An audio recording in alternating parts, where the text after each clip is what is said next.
Good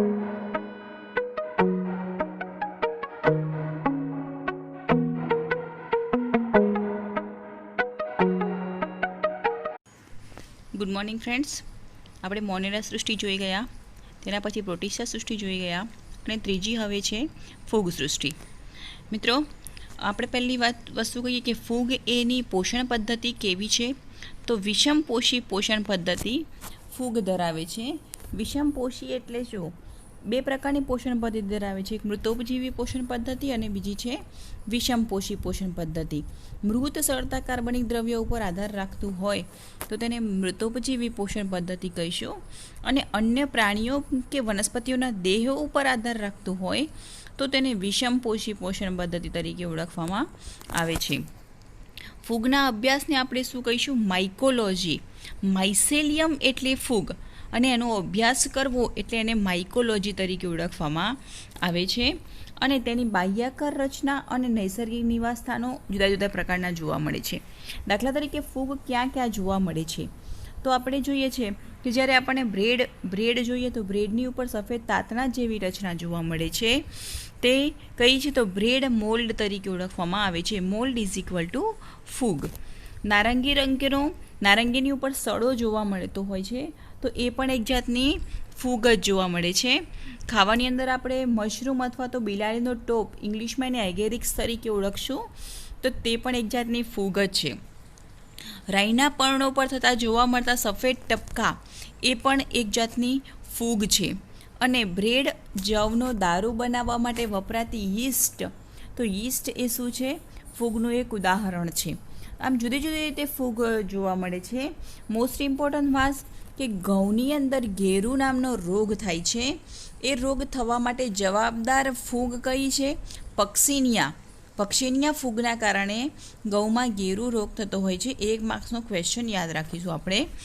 Penicillium ફૂગ એ પ્રતિજૈવિક દ્રવ્યોનો સ્ત્રોત છે. એટલે કે પ્રતિજૈવિક એટલે એન્ટીબાયોટિક દવાઓ બનાવવા માટે જે ફૂગનો ઉપયોગ થાય છે તેને પેનિસિલિયમ તરીકે ઓળખવામાં આવે છે. આ પેનિસિલિયમનું સંશોધન એલેક્ઝાન્ડર ફ્લેમિંગ નામના વૈજ્ઞાનિકે કર્યું હતું, યાદ રાખીશું આપણે. હવે ફૂગનું નિવાસ સ્થાન ક્યાં જોવા મળે છે? ફૂગ ક્યાં જોવા મળે છે?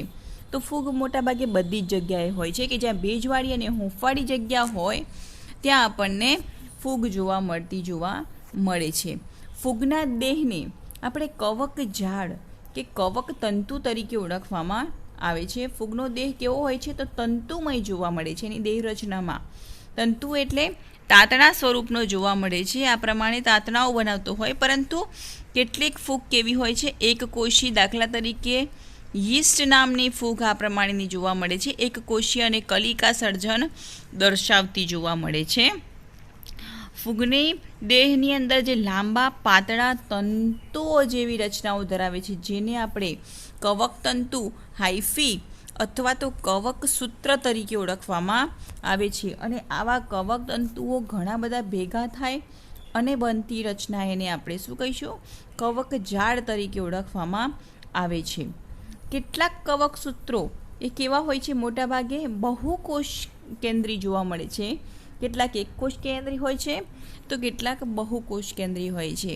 કેટલીક ફૂગ તેમના કવક સૂત્રમાં આડા પડદા કે દિવાલો જેવી રચના ધરાવતી હોય છે, તો કે ત્રાસી દિવાલો જેવી રચનાઓ પણ તેઓ ધરાવતી જોવા મળે છે. તો આ થઈ ગયો ફૂગના દેહની રચના. ફૂગનું નિવાસ સ્થાન ક્યાં છે? તો હૂંફવાળી જગ્યાએ, ભેજવાળી જગ્યાએ, જમીન, હવા, પાણી દરેક જગ્યાએ ફૂગ જોવા મળે છે, સર્વત્ર છે. આ ઉપરાંત ફૂગની કોષ દિવાલની વાત કરીએ હવે, કે ફૂગની કોષ દિવાલ એ શેની બનેલી છે? કાઇટિનની બનેલી છે. અને કાઇટિન મિશ્રિત સેલ્યુલોઝ અથવા તો પોલિસેકેરાઇડની બનેલી જોવા મળે છે. આ બંનેથી સંગઠિત રચના, બંનેની ભેગી રચના છે, માટે એને ફંગસ સેલ્યુલોઝ તરીકે પણ ઓળખવામાં આવે છે. 1 માર્કનો ક્વેશ્ચન ફ્રેન્ડ્સ યાદ રાખીશું આપણે કે ફૂગની કોષ દિવાલ એ ફંગસ સેલ્યુલોઝની બનેલી છે. હવે છે ફૂગની પોષણ પદ્ધતિ. હમણાં જ આપણે વાત કરી કે 2 પ્રકારની પોષણ પદ્ધતિ ધરાવે છે, મૃતોપજીવી અને પરોપજીવી અથવા તો વિષમપોષી. મૃતોપજીવીની અંદર પોષણ મૃત સળતા કાર્બનિક દ્રવ્યો, આધારક દ્રવ્યોમાંથી કાર્બનિક પદાર્થોનું શું કરે છે? શોષણ કરે છે તેને આપણે મૃતોપજીવી ફૂગ તરીકે ઓળખવામાં આવે છે. અને કેટલીક વખતે અન્ય, મેં તમને હમણાં જ વાત કરી કે અન્ય વનસ્પતિઓ કે પ્રાણીઓ ઉપર આધાર રાખતું હોય તો તેને આપણે કેવી ફૂગ કહીશું? પરોપજીવી તરીકે ઓળખવામાં આવે છે. આ તો વાત થઈ બે કે મૃતોપજીવી અને પરોપજીવી, પરંતુ કેટલીક ફૂગ છે એ સહજીવી પણ જોવા મળે છે. સહજીવી એટલે શું? તો બીજા સાથે ગુજરાન ચલાવતી હોય તો તેને આપણે સહજીવી તરીકે ઓળખવામાં આવે છે. દાખલા તરીકે એક ઉદાહરણ છે લાઇકેન. લાઇકેન એટલે શું? તો લીલ અને ફૂગનું સહજીવન. લાઇકેન એટલે લીલ પ્લસ ફૂગ, એનું સહજીવન એટલે લાઇકેન તરીકે ઓળખવામાં આવે છે. લીલ શું કાર્ય કરે? તો સૂર્યપ્રકાશની હાજરીમાં ખોરાક બનાવે છે. અને ફૂગ શું કાર્ય કરે? તો ભેજનું શોષણ કરી લીલને આપે છે. તો આ બંને એકબીજાનું કાર્ય કરે છે. બંનેની ભેગી રચના બને ઇઝ ઇક્વલ ટુ લાઇકેન. એટલે અહીંયા લખ્યું છે કે લીલ સાથે તેનો સહવાસ છે, જેને સહજીવન તરીકે ઓળખવામાં આવે છે. બીજું એક ઉદાહરણ છે ઉચ્ચ કક્ષાની વનસ્પતિઓના મૂળ સાથે. દાખલા તરીકે મોટાભાગે પાઇનેપલની વાત કરીએ તો મૂળ સાથે તેનું સહજીવન, એને કવક મૂળ કહેવામાં આવે છે.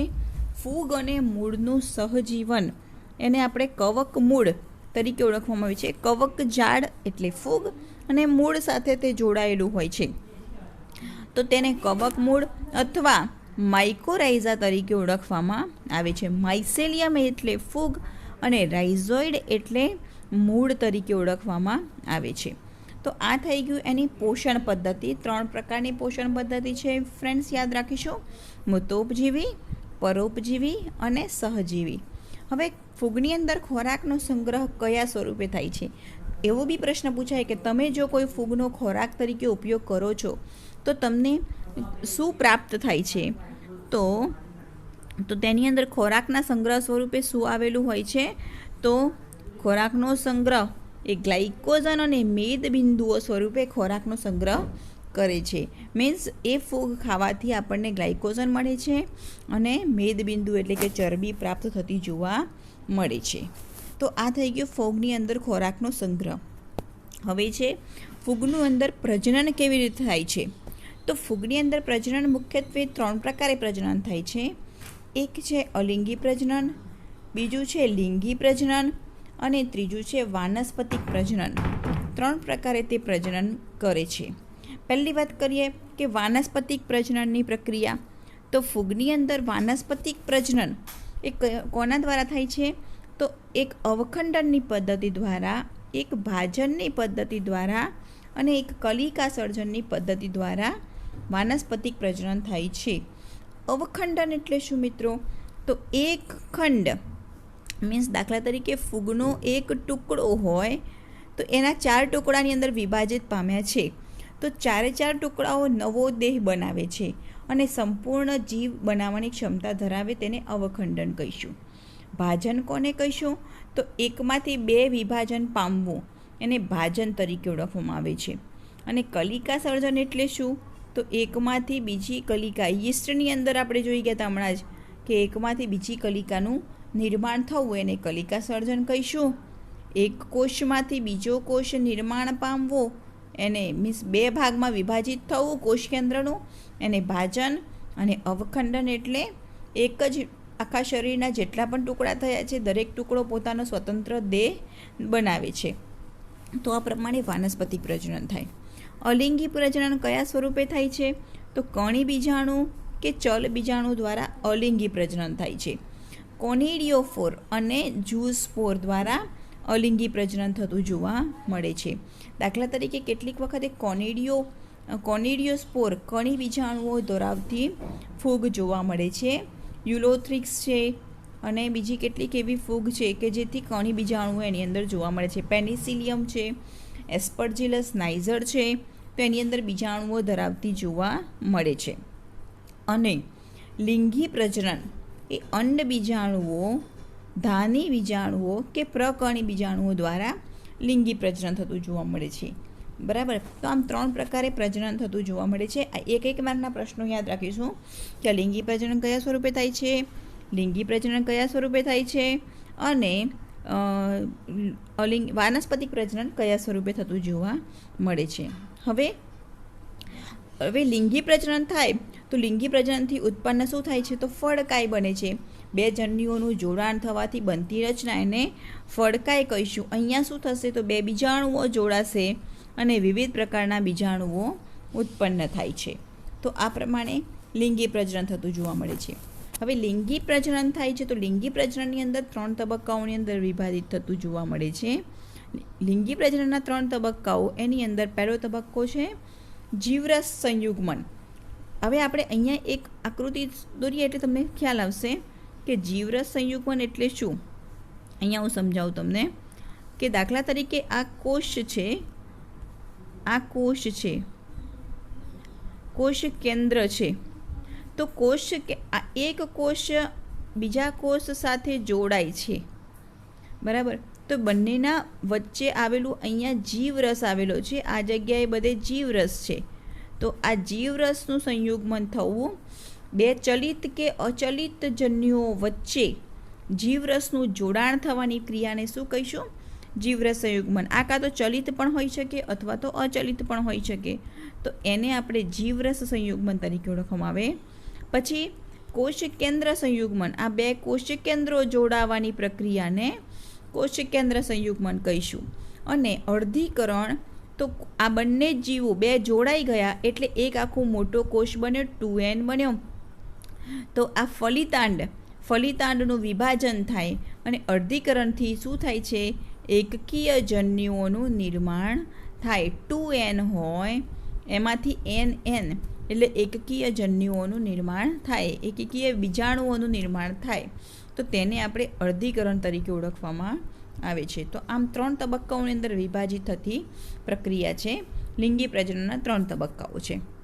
હવે એની અંદર જ એક નવું ટોપિક છે, 2 માર્ક્સની અંદર પૂછાય કદાચ, કે કેટલીક ફૂગ એક કોષી હોય છે તો કેટલીક ફૂગ દ્વિકોષ કેન્દ્રીકરણ ધરાવે છે, એટલે કે 2 કોષ કેન્દ્રો ધરાવતી રચના છે.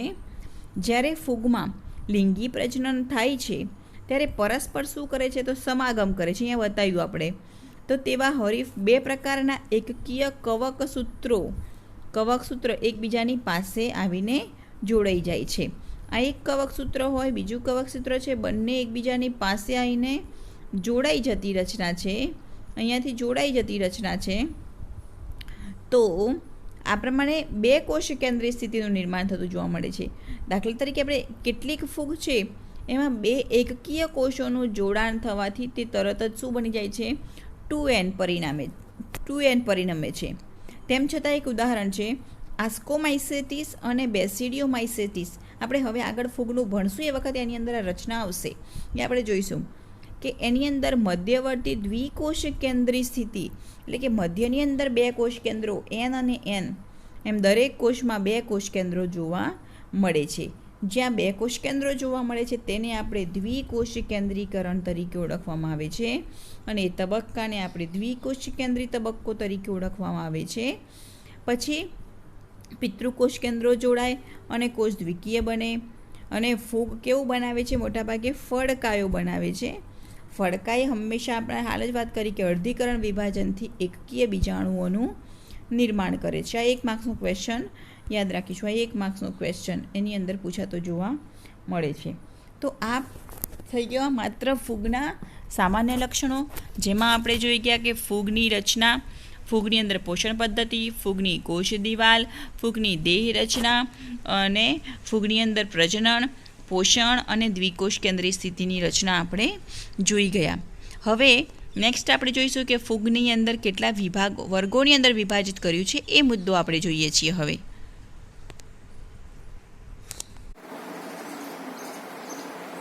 ફૂગના લક્ષણો આપણે જોઈ ગયા. સામાન્ય લક્ષણો કયા કયા છે? ફૂગની અંદર પ્રજનન, પોષણ પદ્ધતિ, એની અંદરના તબક્કાઓ, પ્રજનનના તબક્કાઓ વગેરે આપણે ભણી ગયા. હવે ફૂગ સૃષ્ટિને 4 વર્ગોમાં વિભાજિત કરવામાં આવી છે મિત્રો. એ 4 વર્ગો વિશે આપણે અભ્યાસ કરીશું. અહીંયા આપણે 4 વર્ગોનું આપણે તફાવત સ્વરૂપે જ ભણીશું એટલે આપણને સરળતાથી યાદ રહી જાય છે. તો એ 4 વર્ગોમાં કયા કયા વર્ગોમાં સમાવેશ થતો હોય છે? એક છે ફાઇકોમાઇસેટિસ, બીજો છે એસ્કોમાઇસેટિસ, ત્રીજો છે બેસિડિયોમાઇસેટિસ અને ચોથો છે ગ્યુટેરોમાઇસેટિસ. માઇસેલિયમ એટલે ફૂગ અને માઇસેલિયમ સાથે જોડાયેલા વર્ગોની વાત કરીએ એટલે એને માઇસેટિસ શબ્દ વાપરવામાં આવ્યો. આપણે આગળ પ્રોટોઝોઆની વાત કરી હતી, પ્રોટોઝોઅન્સ, અમીબિયા પ્રોટોઝોઅન્સ, તો પ્રોટોઝોઆ સાથે સંકળાયેલા શબ્દો હતા એટલે એને પ્રોટોઝોઅન્સ શબ્દ આપેલો હતો. અહીંયા માઇસેલિયમ એટલે કે ફૂગ સાથે સંકળાયેલું છે એટલે એના વર્ગોને માઇસેટિસ દ્વારા ઓળખવામાં આવે છે. એમાં પહેલો વર્ગ આપણે જોઈએ કે ફાઇકોમાઇસેટિસ. મિત્રો હવે આપણે આ 4 વર્ગોમાં વિભાજિત કર્યા તો 4નો તફાવત કયા સ્વરૂપે જોઈશું. નંબર 1 પહેલું 4 નો વસવાટ જોઈશું, ત્યાર પછી એની અંદર પોષણ જોઈશું, ત્યાર પછી એની અંદર પ્રજનન જોઈશું, એના ફળકાયની રચના જોઈશું, પ્રજનન પદ્ધતિ જોઈશું, વિશિષ્ટતા જોઈશું અને ઉદાહરણ. આ 5 તબક્કાઓની અંદર આપણે વિભાજિત કરી નાખ્યા છે. તો પહેલો વર્ગ છે ફાઇકોમાઇસેટિસ. ફાઇકોમાઇસેટિસ શબ્દ ઉપરથી આપણે જોઈએ કે ફાઇકોમાઇસેટિસ આ પ્રકારની જે ફૂગ છે એનો વસવાટ ક્યાં જોવા મળે છે તો મોટા ભાગે તે જલજ હોય છે, બીના વસવાટમાં ધરાવતું હોય છે અથવા તો ભેજયુક્ત વિસ્તારમાં વસતી જોવા મળે. મોટા ભાગની ફૂગ એ કેવી હોય છે તો જલજ અથવા તો બીના વસવાટમાં વસતી જોવા મળે છે, હુંફાળા વાતાવરણની અંદર વસતી જોવા મળે છે. હવે કેટલીક વખતે તે સળતા લાકડા ઉપર અને કેવી હોય છે અવિકલ્પી પરોપજીવી હોય છે. એનો મતલબ કે સળતા લાકડા પર વસવાટ કરતી હશે તો એની પોષણ પદ્ધતિ પણ કેવી હશે, વિષમપોષી અથવા તો પરોપજીવી મૃતોપજીવી પોષણ પદ્ધતિ ધરાવતી જોવા મળે છે. એટલે કેટલીક ફૂગ છે લાકડા ઉપર જોવા મળે છે તો કેટલીક એવી છે કે બીજી વનસ્પતિની ઉપર આધાર રાખતી જોવા મળે છે, અવિકલ્પી પરોપજીવી જોવા મળે છે. આ એનો વસવાટ થઈ ગયો. એની કવક જાળ, આપણને ખબર છે કે ફૂગનો દેહ છે એને આપણે શું કહીશું, કવક જાળ તરીકે ઓળખવામાં આવે છે. કવક સૂત્રોનું બનેલું હોય એને કવક જાળ કહેવાય. દરેક ફૂગની અંદર કવક જાળ જુદી જુદી જોવા મળતી હોય છે. તો આની ફૂગની કોષ દિવાલ છે મીન્સ એની કવક જાળ છે શેની બનેલી છે એ પડદા વિહીન હોય છે અને બહુકોષ કેન્દ્રી સ્થિતિ ધરાવતી હોય છે. પડદા વિહીન છે એટલે પટલો ધરાવતી હોતી નથી અને એની અંદર કોષી કેન્દ્રો ઘણા બધા આવેલા હોય છે. આ પ્રમાણે નીચેની કવક જાળ નીચેની તરફની દોરી આપણે બરાબર. દાખલા તરીકે મ્યુકર છે, ઉદાહરણ જોઈએ આપણે કે એની અંદર આ પ્રમાણે કવક જાળ જોવા મળે છે અને એનો દેહ આ પ્રમાણે જોવા મળે છે મ્યુકરની અંદર આ પ્રમાણે. તો નીચે આખી કવક જાળ છે, દેખાય છે કવક જાળ પડદા વિહીન હોય છે અને એની અંદર કોશિક કેન્દ્રો કેવા હોય છે, બહુકોશી કેન્દ્રી સ્થિતિ જોવા મળે છે. નંબર આગળ જોઈએ કે એની અંદર પ્રજનન અલિંગી પ્રજનન સ્વરૂપે હોય છે. આપણે આગળ ફૂગના પ્રકારોની અંદર પ્રજનનના પ્રકારોમાં અલિંગી પ્રજનન, વનસ્પતિક પ્રજનન અને લિંગી પ્રજનન જોઈ ગયા. લિંગી પ્રજનન હોય એ પ્રકર્ણી બીજાણુધાનીધર સ્વરૂપે જોવા મળતું હોય છે.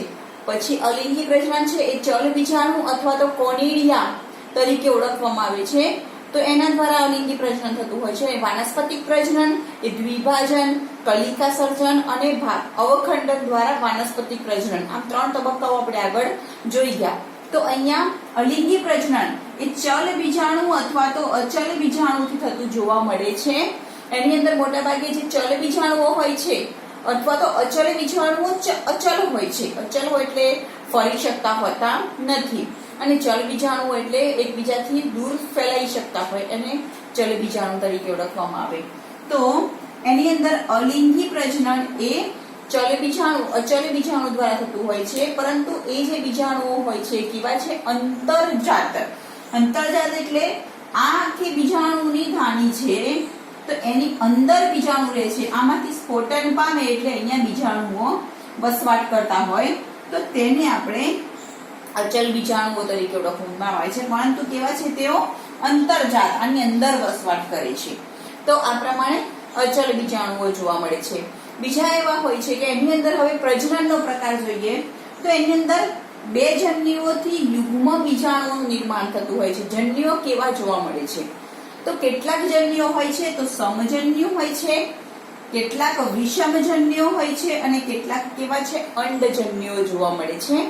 અંડજન્યુ એટલે કે આ પ્રમાણે અંડક સ્વરૂપે અંડબીજાણુઓ ધરાવતા હોય તેને અંડબીજાણુ તરીકે ઓળખવામાં આવે છે, અંડજન્યુ તરીકે. સમજન્યુ સમાનજન્યુ જોવા મળે છે. દાખલા તરીકે મ્યુકરની અંદર છે તો સમાનજન્યુ જોવા મળે છે. આલ્બુગો એની અંદર કે રાઇઝોફસ છે તો એની અંદર વિષમજન્યુઓ જોવા મળે છે. મીન્સ સમજન્યુ પણ હોય છે, વિષમજન્યુઓ પણ જોવા મળે છે. વિષમ એટલે બે સમાન જન્યુઓ હોતા નથી તો એને વિષમજન્યુ કહીશું.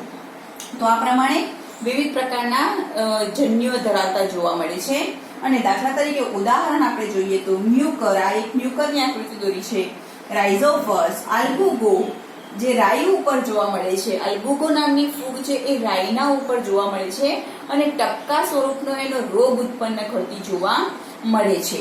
તો આ પ્રમાણે ફાઇકોમાઇસેટિસ જોઈ ગયા, નંબર 2. બીજું છે હવે આસ્કોમાઇસેટિસ. આસ્કોમાઇસેટિસ એને સેક ફૂગ તરીકે ઓળખવામાં આવે છે. યાદ રાખજો મિત્રો, સેક ફૂગ અથવા તો કોથળીમય ફૂગ તરીકે ઓળખવામાં આવે છે આસ્કોમાઇસેટિસને. ક્યાં વસવાટ કરે છે તો ભીની જમીન પર વસવાટ કરે છે અથવા તો લાકડા ઉપર સળતા કાર્બનિક દ્રવ્યો ઉપર વસવાટ કરતું હોય છે. કેવી હોય છે? કાં તો એ પરોપજીવી હોય છે, વિઘટકો ધરાવે છે. પરોપજીવી પોષણ પદ્ધતિ કેવી છે એની? મૃતોપજીવી, પરોપજીવી, મૃતોપજીવી પણ હોય છે, પરોપજીવી પણ હોય છે. વિઘટકો એટલે કે મૃતોપજીવી, મૃત સળતા કાર્બનિક દ્રવ્યો પર આધાર રાખી વિઘટનની પ્રક્રિયામાં મદદરૂપ થાય છે. અને કેટલીક ફૂગ એવી છે કે છાણભક્ષી છે, છાણનો ખોરાક તરીકે તેઓ ઉપયોગ કરતી જોવા મળે છે. તો આ પ્રમાણે તેની પોષણ પદ્ધતિ જોઈ ગયા. અહીંયાની પોષણ પદ્ધતિ, અહીંયા પોષણ પદ્ધતિ. તો એની કવક ઝાડ શેની બનેલી છે? કવક ઝાડ કેવી છે? શાખિત. અહીંયા કેવી હતી? પડદા વિહીન છે અને કેટલીક વખતે અશાખિત જોવા મળે. અહીંયા શાખિત છે અને પડદાયુક્ત છે. આ પ્રમાણે તમે જુઓ, શાખિત અને પડદાઓ ધરાવતી જોવા મળે છે. ઓકે, હવે પ્રજનનની રચના જોઈએ તો આમાં પણ પ્રજનન આપણે જોઈ ગયા હતા. અહીંયા અલિંગી પ્રજનન હતું એ અંતર્જાત હતું. અહીંયા પણ અલિંગી પ્રજનન છે પણ બહિર્જાત છે. કણી બીજાણુ ધરાવે છે. કણી બીજાણુ કેવા છે? બહારની બાજુ જોવા મળે છે. જો અલિંગી પ્રજનનમાં કણી બીજાણુઓ છે, આ અહીંયા દોરેલા છે આપણે કણી બીજાણુઓ, તો એ બહારની બાજુઓ છે. આ બહારની બાજુ. દાખલા તરીકે પેનિસિલિયમ નામની ફૂગ છે, એસ્પરજીલસ નામની ફૂગ છે, ઉદાહરણ આપણે લઈ શકીએ. પેનિસિલિયમ અને એસ્પરજીલસ એની અંદર કણી બીજાણુઓ ધરાવે છે અને તે બહારની બાજુ જોવા મળે છે. આ પ્રમાણે તમે જોઈ શકો છો પેનિસિલિયમ કે એસ્પરજીલસ. આ એસ્પરજીલસની એક આકૃતિ ઝીણી દોરું છું તો એની અંદર આવી રીતે ઉપરની બાજુ આવા કણી બીજાણુઓ ધરાવતા હોય છે. મીન્સ બહારની બાજુ છે તો બહિર્જાત તરીકે ઓળખવામાં આવે. કેટલીક વખતે ધાની બીજાણુઓ ધરાવતા હોય છે. ધાની એટલે કોથળી. કોથળીની અંદર બીજાણુઓ આવેલા હોય છે તેને અંતરજાત તરીકે ઓળખવામાં આવે છે. લિંગી પ્રજનન જોવા મળે છે તો એની અંદર ધાની બીજાણુઓ, આ ધાનીની બીજાણુઓ ધરાવે, આ કોથળી સ્વરૂપના બીજાણુઓ છે એની અંદર બીજાણુઓ ગોઠવાયેલા છે. તો બીજાણુઓ અંદરની તરફ ગોઠવાયેલા છે માટે તેને ધાની બીજાણુ તરીકે ઓળખવામાં આવે છે અને અંતરજાત છે. બરાબર. ધાની બીજાણુઓ લિંગી પ્રજનનની પ્રક્રિયા દ્વારા આખું એક ફળકાય બનાવે છે. આખું આની અંદર એક ફળકાય બને છે. લિંગી પ્રજનનના પરિણામ સ્વરૂપે જન્યુઓનું નિર્માણ થાય છે. બીજાણુઓ જોડાય છે. બીજાણુઓ જોડાવાથી બનતી રચના એને આપણે ફળકાય કહીશું અને એ ફળકાય એને આપણે શું કહીશું? આસ્કોસ્કાર્પ તરીકે ઓળખવામાં આવે. ફ્રેન્ડ્સ, યાદ રાખશો આપણે શબ્દ આસ્કોસ્કાર્પ તરીકે ઓળખવામાં આવે છે. તો આ પ્રમાણે અલિંગી પ્રજનન કરે છે. એની પોષણ પદ્ધતિ અહીંયા હતા, અહીંયા પણ જોઈ ગયા. ઉદાહરણ આપણે યીસ્ટ છે એ એક કોષી છે. કયું પ્રજનન કરે છે તો કલિકા સર્જન દ્વારા પ્રજનન કરે છે. એસ્પરજીલસ નાઇઝર નામની ફૂગ છે. કઈ છે? એસ્પરજીલસ નાઇઝર અલિંગી પ્રજનન કરે છે, બહિર્જાત હોય છે. પેનિસિલિયમ નોટેટમ નામની ફૂગ છે. આખો શબ્દ હું બોલું છું તો એ પણ કણી બીજાણુઓ ધરાવે છે અને બહિર્જાત હોય છે. ક્લેવિસેપ્સ પુરપુરિયા, આખું નામ છે એનું ક્લેવિસેપ્સ પુરપુરિયા, ઇરગોટ તરીકે ઓળખવામાં આવે છે. જવના ઉપર, ઇરગોટ એટલે જવની ઉપર આ ફૂગ થતી જોવા મળે છે. પછી ન્યુરોસ્પોરા નામની ફૂગ છે જે જૈવ રાસાયણિક અને જનીન વિદ્યાકીય દ્રષ્ટિએ ઉપયોગી ફૂગ છે. અને મોરેલ્સ નામની ફૂગ અને બફેલ્સ નામની ફૂગ. મોરેલ્સ નામની ફૂગ છે એ કાળા રંગની હોય છે. બફેલ્સ પીળા રંગના હોય છે અને બંને ખોરાક તરીકે ઉપયોગ થતો જોવા મળે છે. તો આ બંને ફૂગનો ખોરાક તરીકે ઉપયોગ થાય છે. આ 1 માર્કના પ્રશ્ન ન્યુરોસ્પોરા છે, જૈવ રસાયણ તરીકે ઉપયોગ થાય છે. ઇરગોટ જવની ઉપર કઈ ફૂગ જોવા મળે છે? ક્લેવિસેપ્સ પુર્પુરિયા. ઓકે. નંબર 3 બેસિડિયોમાઇસેટિસ. બેસિડિયોમાઇસેટિસ ને આપણે બ્રેકેટ ફંજાઈ તરીકે ઓળખવામાં આવે છે, જેને પફ બોલ તરીકે ઓળખવામાં આવે છે. આને આપણે સેક ફૂગ કહીશું અને આપણે બ્રેકેટ ફૂગ તરીકે ઓળખવામાં આવે છે. ક્યાં જોવા મળે છે? તો જમીન ઉપર, લાકડા પર, થડ પર પરોપજીવી જીવન ગુજારતી હોય છે. હમણાં આપણે આગળ વાત કરી કે પક્ષીનિયા નામની ફૂગ છે, જે ઘઉંની અંદર ઘેરુ રોગ થવા માટે જવાબદાર છે. યુસ્ટિલાગો નામની ફૂગ છે, જે મકાઈના ઉપર અંગારિયો રોગ થવા માટે જવાબદાર છે. એ બંને ફૂગ બેસિડિયોમાઇસેટિસ ની અંદર સમાવેશ કરેલો છે. ઓકે. ફૂગનો દેહની વાત કરીએ, અહીંયા પણ આવ્યો તો એની કવક જાળ કેવી છે? શાખિત અને પડદાયુક્ત. શેમાના જેવી છે? શાખિત છે, પડદાયુક્ત જોવા મળે છે. અહીંયા મોસ્ટ ઇમ્પોર્ટન્ટ કે અલિંગી પ્રજનન. અહીંયા અલિંગી પ્રજનન હતું, અહીંયા લિંગી પ્રજનન હતું, અહીંયા અલિંગી પ્રજનન હતું, અહીંયા અલિંગી પ્રજનન જોવા મળતું નથી. યાદ રાખવું આપણે, બેસિડિયોમાઇસેટિસ ની અંદર અલિંગી પ્રજનન જોવા મળતું નથી. માત્ર વાનસ્પતિક પ્રજનન જ જોવા મળે છે, અલિંગી પ્રજનન જોવા મળતું નથી. આ ઉપરાંત એની અંદર લિંગી અંગો પણ ગેરહાજર હોય છે. એનો મતલબ કે આની અંદર લિંગી પ્રજનન પણ થતું નથી, અંગો ગેરહાજર છે. હવે વાનસ્પતિક પ્રજનન તો જોવા મળે છે, પરંતુ કેટલીક વખતે મોટામાં મોટી વસ્તુ કે જ્યારે આપણે ફૂગના લક્ષણો જોયા એની અંદર વાત કરી હતી કે દ્વિકોષી કેન્દ્રીય અવસ્થાની રચના આપણે ત્યાં જોઈ ગયા કે 2 કોષી કેન્દ્રો જોવા મળે છે. n+n જોડાઈ 2n ની રચના બનાવે છે, જેને આપણે દ્વિકોષ કેન્દ્રીય અવસ્થા. અહીંયા બહુકોષ કેન્દ્રીય અવસ્થા હતી, અહીંયા દ્વિકોષ કેન્દ્રીય અવસ્થા જોવા મળે છે. પરિણામે અહીંયા અર્ધીકરણની પ્રક્રિયા થઈ છે, એટલે કે 2n માંથી nn બને છે અને ફડકાઈનું પણ નિર્માણ થતું જોવા મળે છે. અહીંયા બીજાણુઓ જોવા મળે, પરંતુ એ કેવા જોવા મળે છે? પ્રકર્ણી બીજાણુઓ ઉપર જોડાયેલા છે. બધા પ્રકર્ણી બીજાણુઓ જોવા મળે છે અને આ પ્રમાણે આખું બેસિડિયમની રચના કરતા જોવા મળે છે. આ વિશિષ્ટતા, મોસ્ટ ઇમ્પોર્ટન્ટ વિશિષ્ટતા યાદ રાખીશું મિત્રો. ઉદાહરણ આપણે જોઈએ કે મશરૂમ, બિલાડીનો ટોપ એગેરિકસ તરીકે ઓળખવામાં આવે છે, તો એને બેસિડિયોમાઇસેટિસમાં મૂકવામાં આવે છે. યુસ્ટિલાગો નામની ફૂગ છે, જે મકાઈની અંદર અંગારિયો રોગ થવા માટે જવાબદાર છે, યાદ રાખીશું. પક્સિનિયા નામની ફૂગ છે, જે ઘઉંની અંદર ઘેરુ રોગ થવા માટે જવાબદાર છે. અને પોલીપોરસ નામની ફૂગ છે. પોલી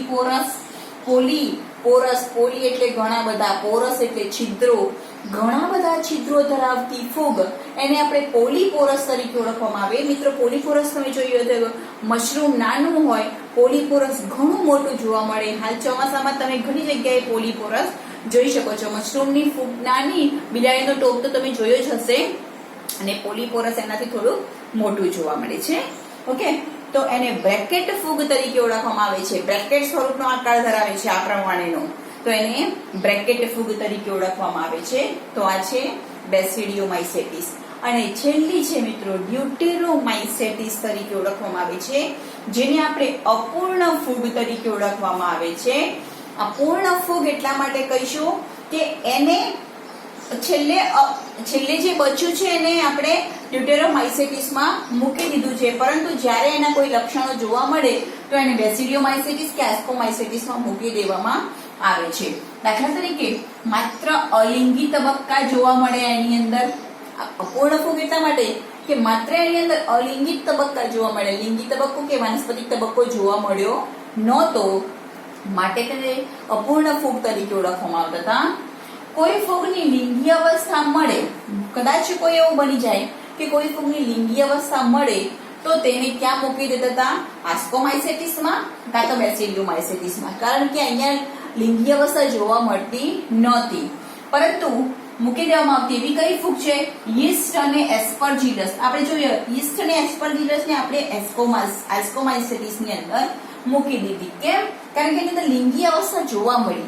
જ્યાં લિંગીય અવસ્થા જોવા મળી એને એસ્કોમાઇસિટીસમાં મૂક્યો અથવા તો બેસિડિયોમાઇસિટીસમાં મૂકીએ છીએ, પરંતુ અહીંયા માત્ર કયા તબક્કાઓ જોવા મળ્યા? અલિંગી તબક્કા જોવા મળે છે, માત્ર તેને અપૂર્ણ ફૂગ તરીકે ઓળખવામાં આવે છે. બીજું, અલિંગી તબક્કાઓમાં માત્ર કયા બીજાણુ હોય છે આપણને ખબર છે? કોનિડિયા મીન્સ કણી બીજાણુઓ જોવા મળે છે, એટલે કે કણી બીજાણુથી અલિંગી પ્રજનન જોવા મળે છે. આ એની વિશિષ્ટતા છે, ખાસ યાદ રાખીશું. બીજું, આની પણ કવક જાળ હોય.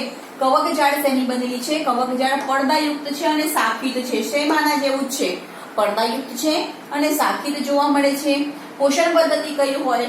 તો આંખ બંધ કરીને મૂકીએ તો એ મૃતોપજીવી પણ હોય, પરોપજીવી પણ હોય, વિઘટકો સ્વરૂપે પણ હોય અને ખનિજોનું ચક્રીયકરણ કરવામાં ઉપયોગી છે.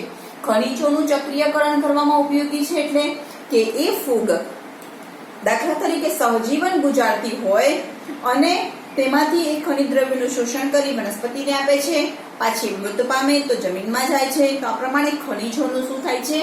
ચક્રીયકરણ કરવાની પ્રક્રિયામાં તે મદદરૂપ થાય છે. આ 1 માર્ક્સનો પ્રશ્ન નોટ કરજો, ઇમ્પોર્ટન્ટ છે કે ખનિજોનું ચક્રીયકરણ કરવામાં કઈ ફૂગ યુઝ થાય છે. તો ત્રણમાંથી અલ્ટરનેરિયા, કોલિટ્રોટ્રાઇકમ, ટ્રાઇકોડર્મા કે પોલિપોરસ, તો આ 3 ફૂગ આવશે, પોલિપોરસ આવશે નહીં. એવી રીતે કોઈ પણ ઓપ્શન એવી રીતે આપેલા જોવા મળે છે. ઉદાહરણ આપ્યું છે અલ્ટરનેરિયા, કોલિટ્રોટ્રાઇકમ, ટ્રાઇકોડર્મા વગેરે ફૂગ એ કેવી છે? ડ્યુટેરોમાઇસેટિસની અંદર સમાવેશ થતી જોવા મળે છે અને કવક જાળ એની અંદર પડદાયુક્ત કે શાખિત જોવા મળે છે. ઓકે, તો આ આખી થઈ ગઈ ફૂગ સૃષ્ટિની રચના.